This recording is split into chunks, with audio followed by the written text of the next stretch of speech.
morning to you. It is Wednesday, December 21st, 2016. I'm Heather Childers in for Ainsley Earhart this morning, and this is a Fox News alert. An arrest is imminent, we're told, in Germany. What we have just learned about that terrorist truck driver and where he may be hiding this morning. And with the world on edge, is now really the time to be opening our borders to refugees in record numbers?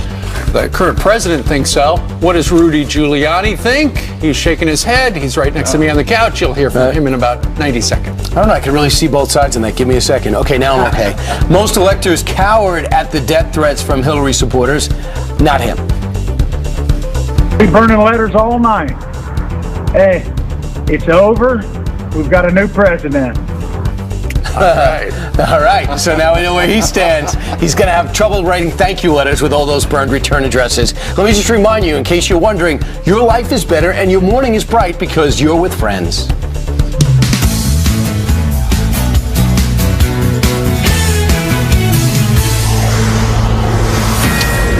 7 o'clock here in New York City, and it's 1 o'clock in Berlin, and we start with a Fox News alert. A live look at Berlin, where police are reportedly searching for a Tunisian man in his 20s. He's between the ages of 21 and 23 in connection with the Christmas market massacre.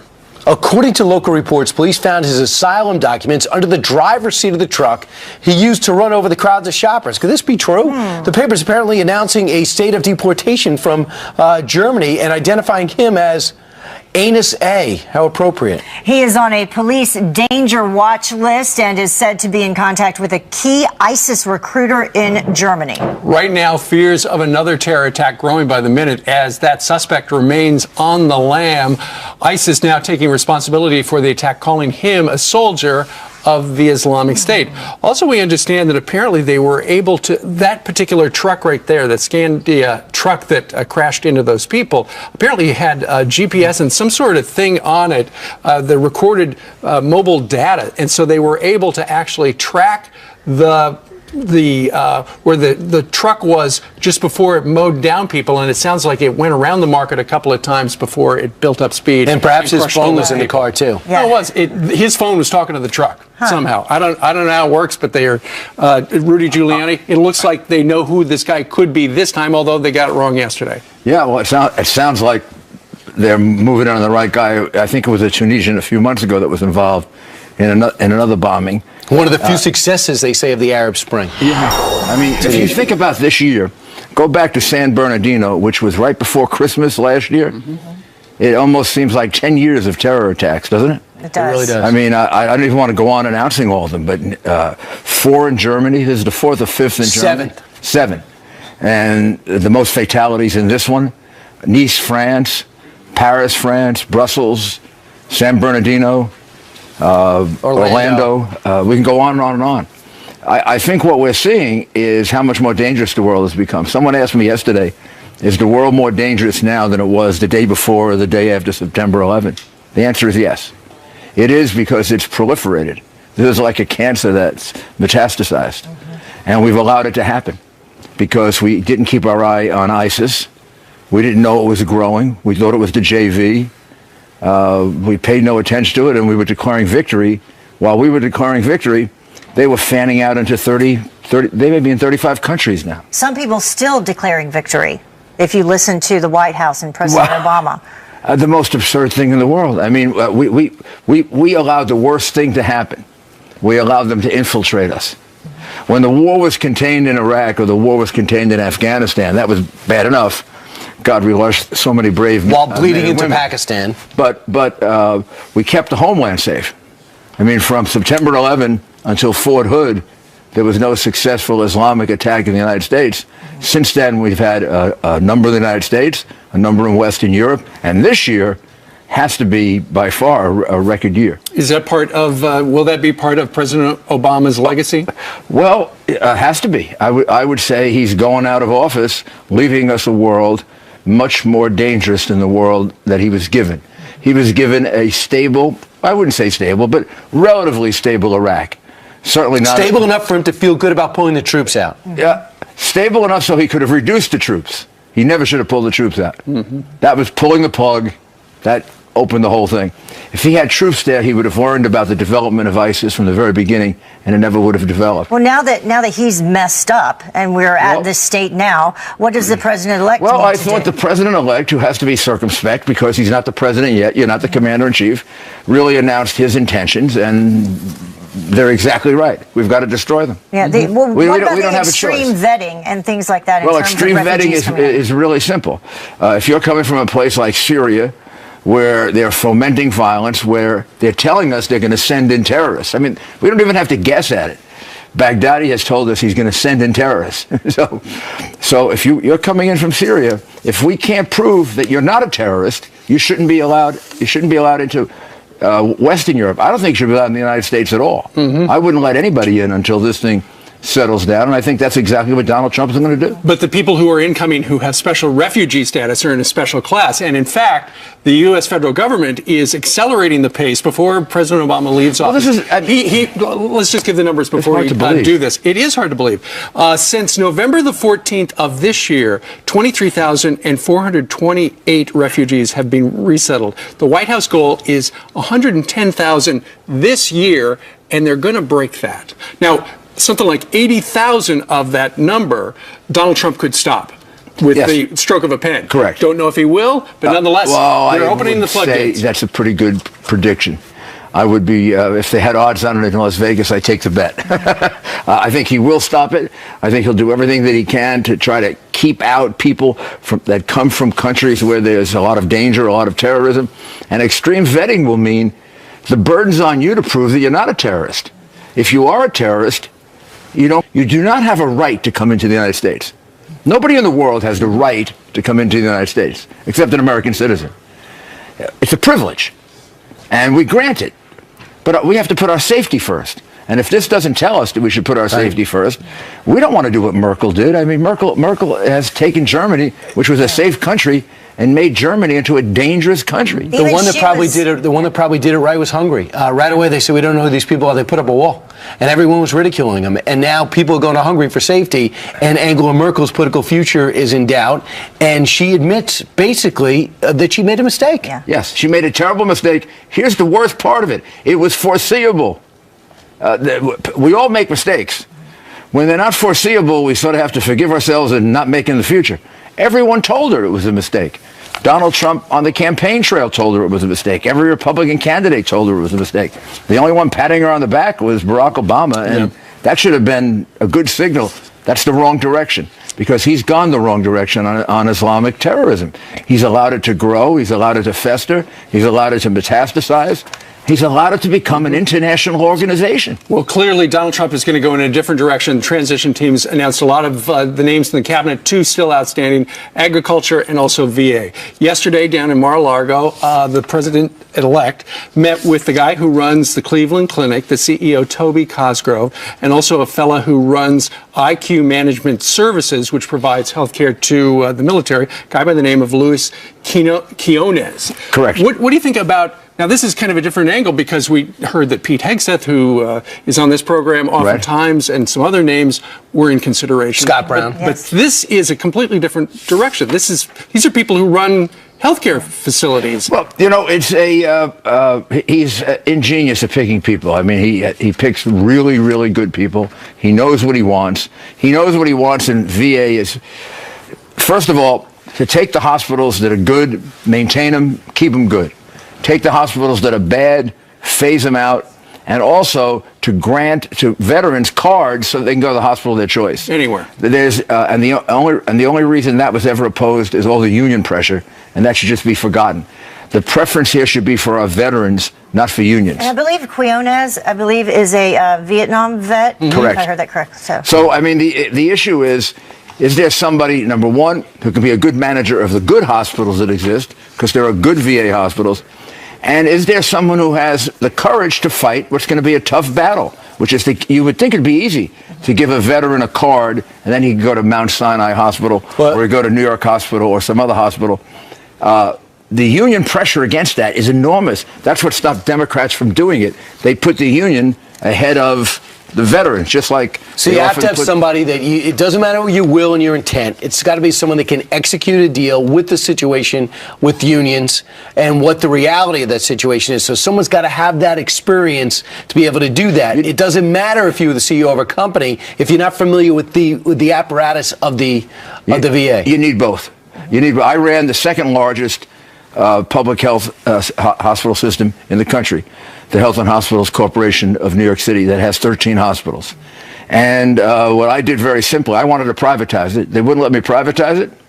I laid off 12,000 people. I brought in a great manager.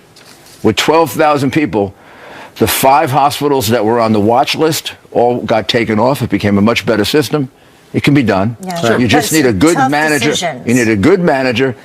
And you've got to be willing to take on the entrenched forces that have stopped us from giving vouchers, let's call them vouchers, in schools to our veterans so they can get the best health care. They should be able to go to the best doctor for lung cancer. Right. That should be the goal. Right. Yeah. Our veterans taken care of. Secretary of State, we know that we're going to find out more about Tillerson, how he's going to be accepted.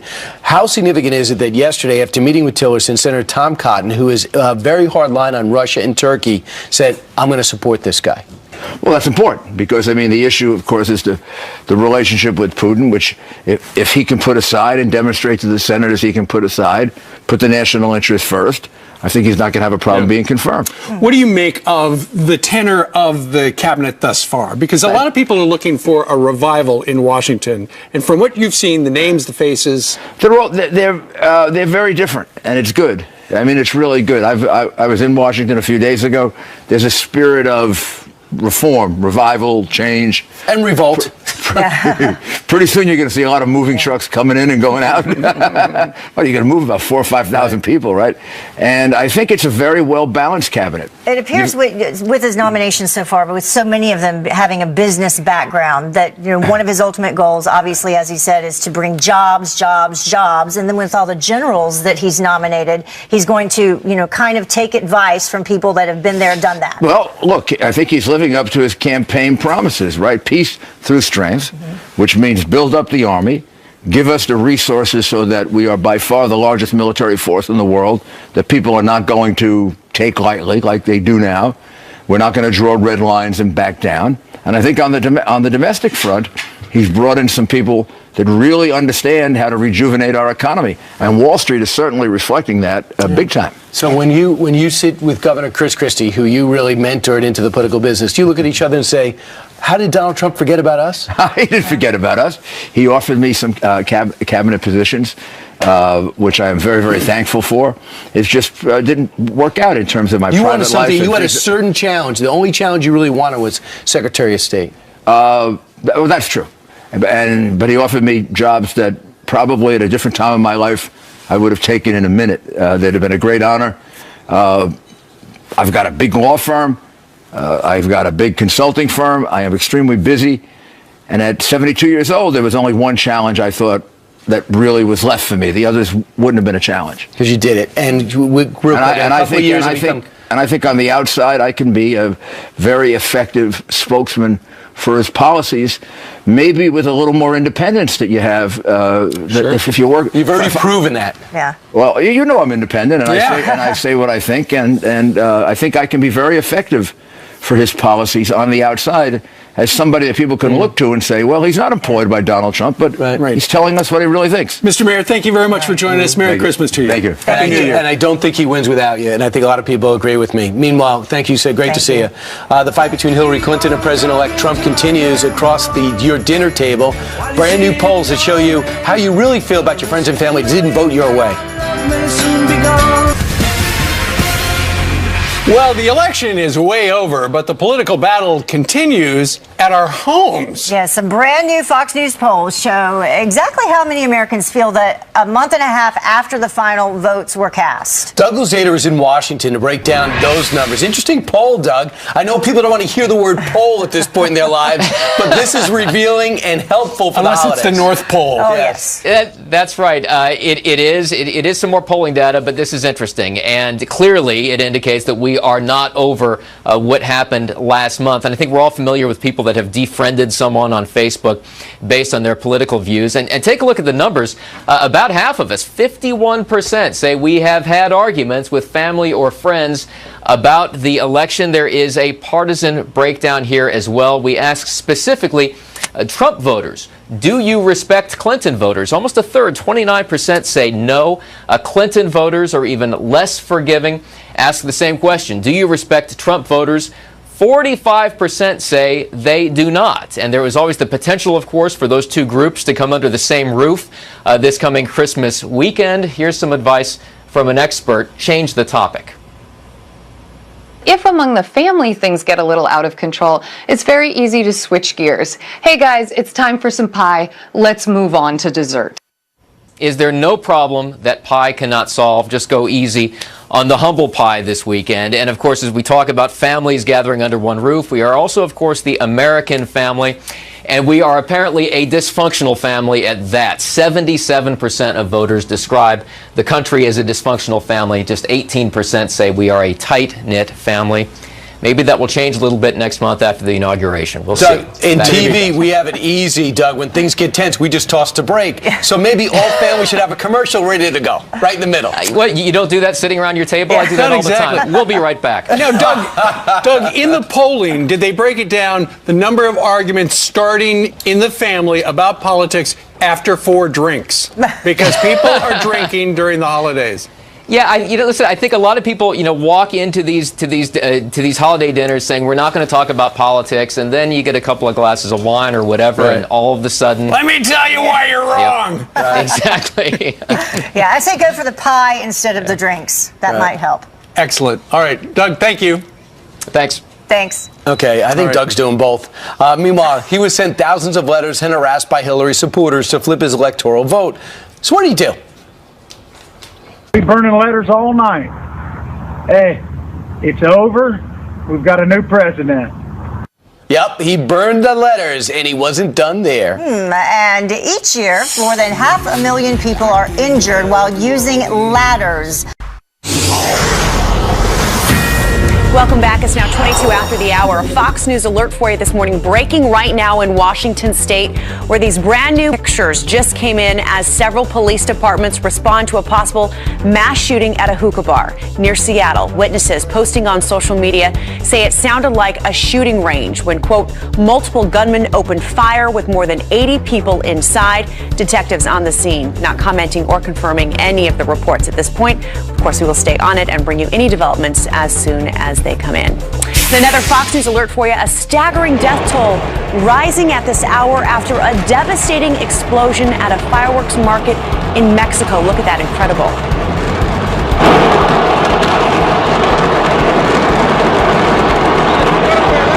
Plumes of black smoke covering Mexico City after the blast. At least 29 people are dead, more than 70 others injured. The crowded market fully stocked ahead of the holidays. Right now, a desperate search underway for survivors in those charred remains. The cause of the explosion, not yet known.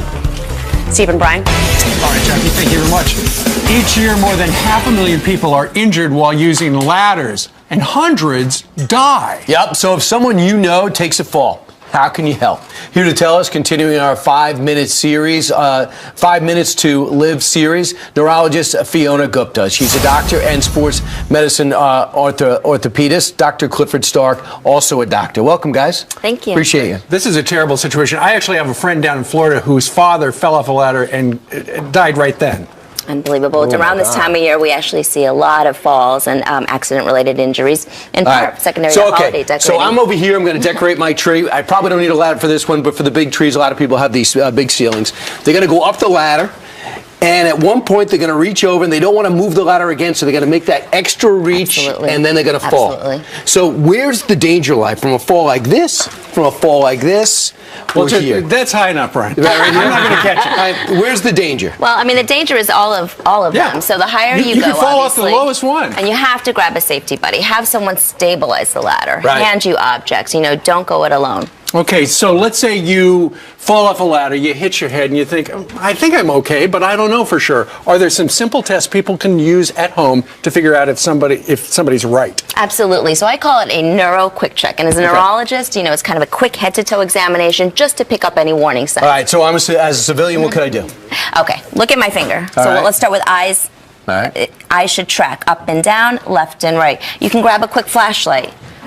Shine it in the eye. You want to see the pupils constrict, and you want to make sure one is not bigger than the other. That is a major warning sign. Okay. One bigger than the other. Okay. Yeah, that's a major warning sign. Grab something in your fridge. Smell. All right. You want to make sure lemon. This is a bag of coffee grounds. Smell could indicate frontal lobe damage. So if I say yes to all three of them, no problem. Yes to two of them. If I miss any one of them, is it a problem? Any one of them is a warning sign. Also, test cognition. Person, place, time. Wiggle the finger. Smile. All these things are important. Okay, so that's the hard part. If not knowing if you've done damage in your brain, but then it's easier, although just as painful, if you break an arm, right, Dr. Starr? Absolutely. I mean, you're going to want to look for deformity, swelling, bruising, any loss of function, numbness, tingling, instability. That's for the arm. Now, for the legs, you want to be able to walk on it. If you can't take a couple of steps, then you really need to be seen. So you're at home, you can't get to a doctor, ER, doc's is closed, it's Christmas. What do you do in terms of a splint? Well, splint can be made from anything rigid, and I love cardboard. Cardboard is a really good... You have a lot of it at home. We have a lot of it at home, especially this time of year. All right.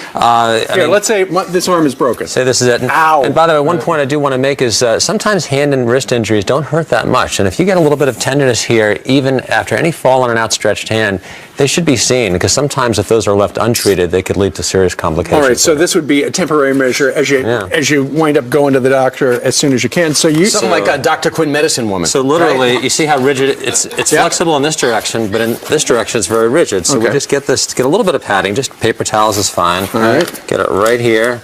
And then if I could just get you to hold, just like you're holding a coffee cup. Oh, you want me to hold it? You shouldn't need to, but here we go. Ow.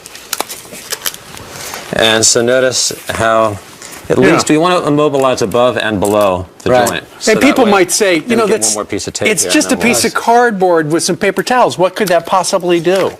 Just about as much as what they might give you in the emergency room. But, And here's the other thing. People are embarrassed. If you get hurt putting up decorations, you don't want to run to the emergency room. That's not a glorious story you want to shroud yourself with in the emergency room. A lot of people are too embarrassed to go in, right? But don't be too embarrassed. Seek help. No. Okay. It's something major, yeah. Absolutely. All right. If we get the wait times a little, I might scamper a little bit quicker. All right. Just a little bit tighter. So I think the moral of the story is if you do fall off a ladder, just go to the doctor. You can do some tests at home, but better safe than sorry. Absolutely. And by the way, this is a good way to, first step if you hurt yourself. It really is. And doctors, we're going to be posting your cell number, so on Christmas Day, if something happens, you can call them directly. Call me anytime. Fantastic. Thanks so much. Thank you. I hope nobody needs your advice, but sadly, everyone will. Thanks a lot, Doctor, thank you very much. Thank you All very right. much. All right, Steve, feel better. All right. Meanwhile, straight ahead, make sure you're sitting down for this one. Up next, Bill Clinton admits Donald Trump was right. And one meal prepared 5 different ways in just 1 hour. He's Chef Ryan Scott, and he's here with us. We burning letters all night. Hey, it's over. We've got it In his case. Yeah. At least he's got a good sense of And humor. she lost more electors, right, than anyone since, 1872, I think. Right, and in fact, we have some video from 1872. Now we don't. Hey, I get worried about the whole process. I want that to be ceremonial. Yeah. I don't like the fact that there's drama at that process. I don't care who wins. That scares me. Well, it's in our rearview mirror. Next stop, inauguration. Actually, next stop, news with Jackie. Hey, Jackie. Hey, good morning. Bill Clinton conceding one battle to President-elect Donald Trump on Twitter after Trump said, Bill Clinton stated that I called him after the election. Wrong. He called me. The very nice congratulations in parentheses there. He doesn't know much, especially how to get people, even with an unlimited budget, out to vote in the vital swing states and more.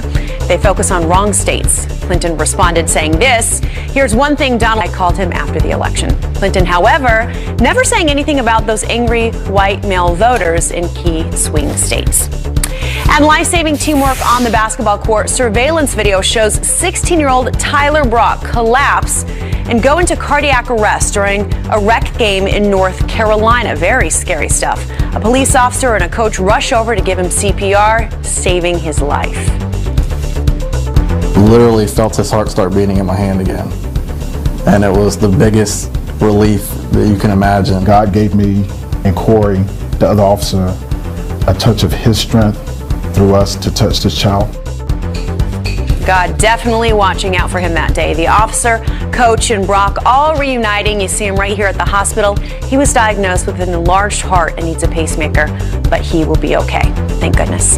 And Apple CEO telling his employees to stop complaining and get in the arena. Tim Cook defending his meeting with President-elect Trump after he was part of a tech summit last week. Cook telling his employees in a memo, quote, "Personally, I've never found being on the sideline a successful place to be. The way that you influence these issues is to be in the arena. You don't change things by just yelling." Pretty good advice, I gotta say. And meet the real-life Grinch who stole Christmas. Yikes, a Florida woman busted for stealing from Toys for Tots of all things. Come on, lady. Right? Isn't that horrible? Tammy Strickland is accused of creating dozens of fake kids applications to get toys, then keep them for herself. And the Polk County Sheriff, well, he let her have it. Well, yeah, Tammy, you are going someplace. You're going where we lock up Grinches. It's called the county jail, or Grinch City. We're excited that she's in jail. It makes my Christmas a happy Christmas and a Merry Christmas. I think we can all be happy about that. See you, Tammy Strickland, a former volunteer, faces 166 felony counts in the scam. Bah humbug. That's horrible. Yeah. That is really, just really sad. bad. I like that Grinch City, though. Yeah. Who knew? All right, Jackie, thank you. Thanks, Jackie. Well, today is the winter solstice. Winter began this morning, Janice Dean, what, in the 5 o'clock hour Eastern? It was Shortest day of the year, right? That's an incredible 5:44. graphic. That is right. And the sun is at its lowest point in the sky. And the good news is it's the shortest day of the year, so they keep getting longer as we go now. Happy first day of winter, everybody. Now listen. So listen, my mom is here. We're going to be doing Cooking with Friends. So can you say hi to my mom? Ready? 1, 2, 3. Hi, Stella! Hi, Stella. That's awesome. Okay, where are you from? Texas. What's your name? Brooke. Merry Christmas. Merry Christmas. Want to say hi to anybody at home? Hi, Mom, Dad, and Russ. Awesome. Where are you from? Texas. What's your name? Elizabeth. Elizabeth. Where are you from? Delaware. What's your name? Sandy. You want to say hi to anybody at home? Hey, I hope you guys are watching out in Kansas. All right, Kansas, right over here, real quick. What's your name, honey? Foster. And where are you from? Hattiesburg, Mississippi. Happy first day of winter. What are you going to do today? I'm going back to Hattiesburg. Oh, did you have fun in New York?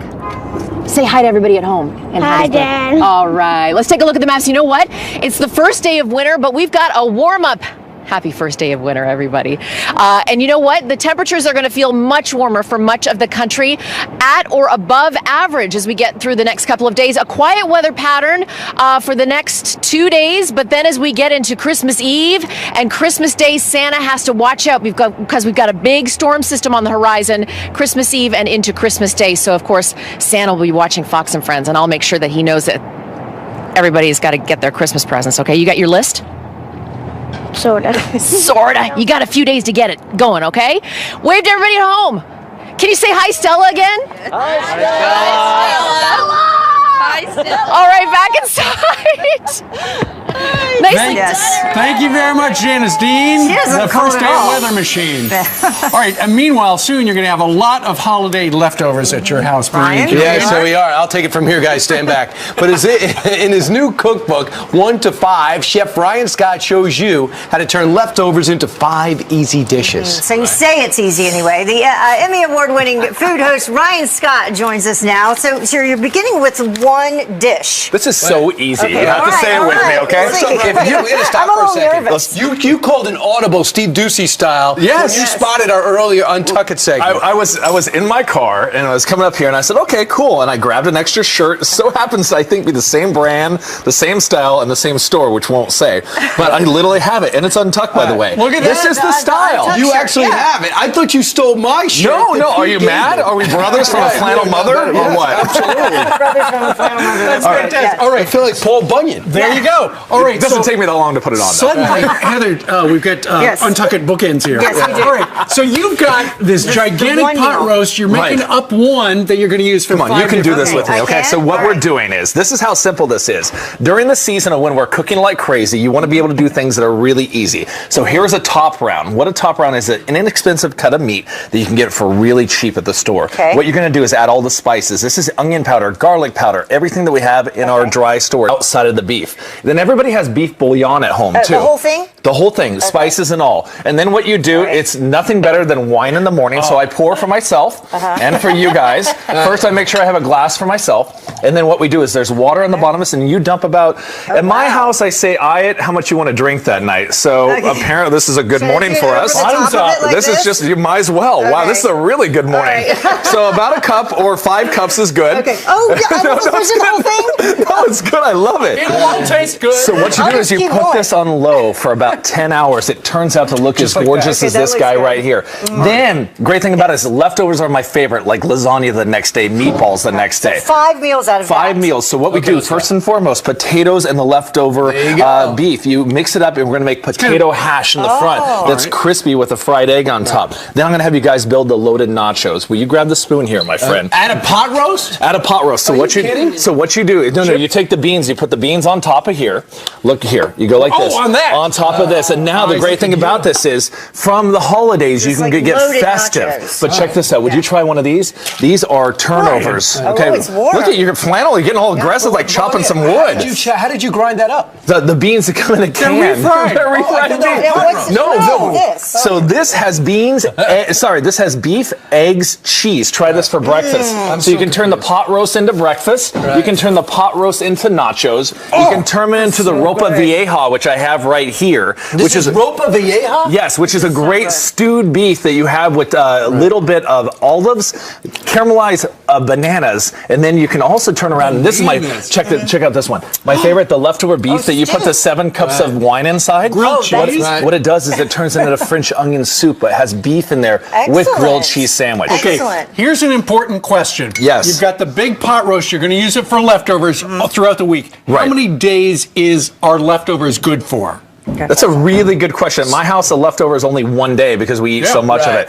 It's meat. If it smells a little dicey, don't. Right. Is it 3 days? Is it 4 days? Is it 5 days? Look, the reason why we do this, and you see in the book, everything is about a 1 pound increment. So from the 1 pound, freeze the rest of it. Pull out the 1 pound, and then make the nachos with the loaded cheese and put it all over the counter like we have here. Right. Look at this. And what you do, the nachos look great, the beef is great, the soup is great, and just eyeball it. Brian, there's a reason your wife doesn't let you cook.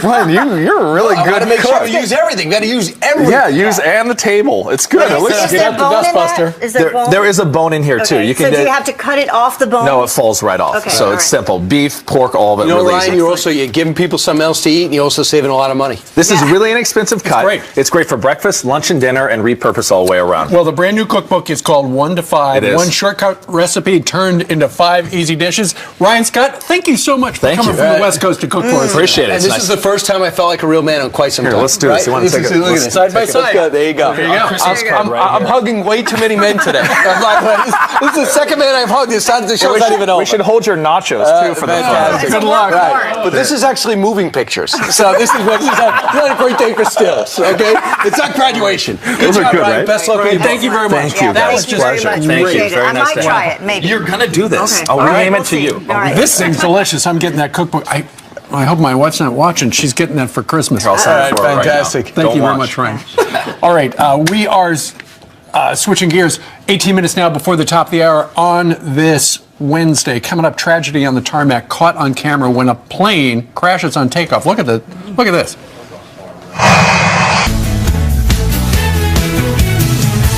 All right, quick look at the headlines now. A cargo plane overshoots the runway, killing nearly everybody on board.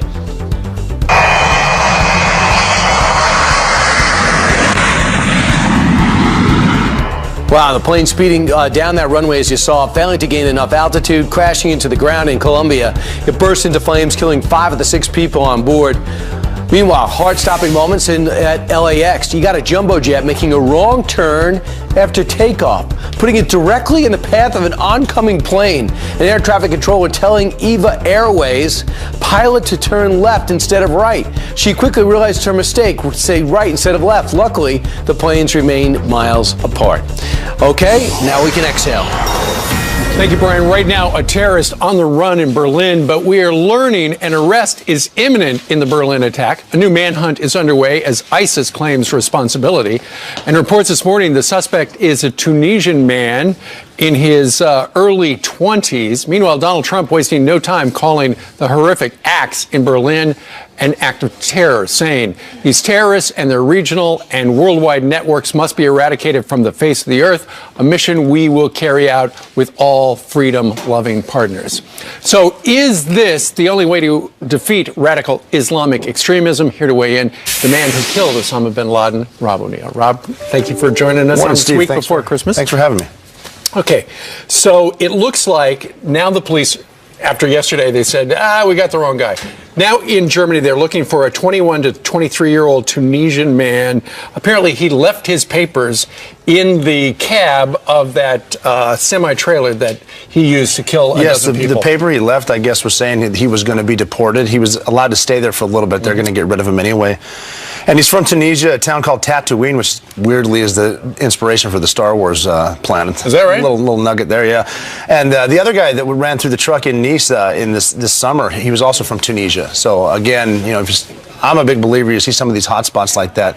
People are coming from certain places. These are the types of people that you should be vetting. I'm not sure the deal with the Pakistani guy, but he's running from the scene too. I'm hoping he's not part of a cell, which could be a bigger part of the cell, and maybe there's more attacks. So this is the time to do it. They're targeting Christians. It's Christmas. I think the reason the Pakistani guy was on people's radar was because he had run a red light. Something perhaps unrelated. Yeah. They're trying to put all the pieces together. Nonetheless, Angela Merkel is taking heat. Sure she is. She's running for re-election in the next year. And her open door policy, where it's pretty much, hey, you need a place to live, come on over here. Now people throughout Germany are saying, is this really a good idea? She's doing, you know, she's her heart's in the right place and she wants to do the right thing, but she's doing a lot what the far left do. They base it all on emotion. Let's all bring them in and we can all take care of everybody and it's fine. And right now the German people, the way they're being treated with the sexual assaults and the rapes on the women over New Year's, they're not happy about that. The murder at a Christmas market and a lot of tension there. They're saying right now that the Germans are feeling a sense of almost like they were in the 1930s, that nationalism, like they're ready to almost take their country back from the migrants who are there. And we've seen it before. I've deployed to Germany even before 9/11, and there was a lot of migrants coming in. It was noticeable places that you didn't want to go. Rob, you spent your entire adult life hunting down terrorists. Obviously, this administration has done what they're going to do. They're in the legacy phase. Nothing, you know, they're not going to change anything at the 11th hour. What does Donald Trump need to know about fighting terror? Well, this is a big one, too. And what Donald Trump needs to know is that the Middle East, they need something to fill the void. They always need something there, whether it's us or the Russians or ISIS. In order to stop this, we need to crush ISIS. We need to figure out a way to work around the Bashar al-Assad thing with Putin. But you need some sort of stability, and a lot of that comes with Americans being there, American companies being there, not necessarily military. We certainly don't need to go in and rebuild anything. That's why we get stuck in a quagmire. But we're going to need to be involved. And then our leadership, we need to project strength, which we're not doing right now. We need to get our allies back on track because alliance solidarity is one of our keys to success. So we need to get over there and prove to these allies, especially our Sunni Arab allies, that you can trust us and we will be here for you. Hopefully that's what happens. Wasn't it that State Department spokesperson Marie Harf, who about a year or two ago said the key to making sure people don't turn into terrorists is make sure they have jobs? Make sure they have jobs. Give them shovels because they're all obviously distraught about climate change. It has nothing to do with the fact that they're radical fanatics.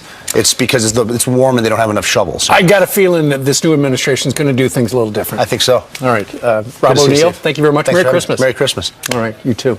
All right. Meanwhile, straight ahead, you might be wrapping up your holiday shopping for your family, but what about Christmas gifts for your pets? From high-tech collars to trick training kits, the perfect gifts for your critters coming up.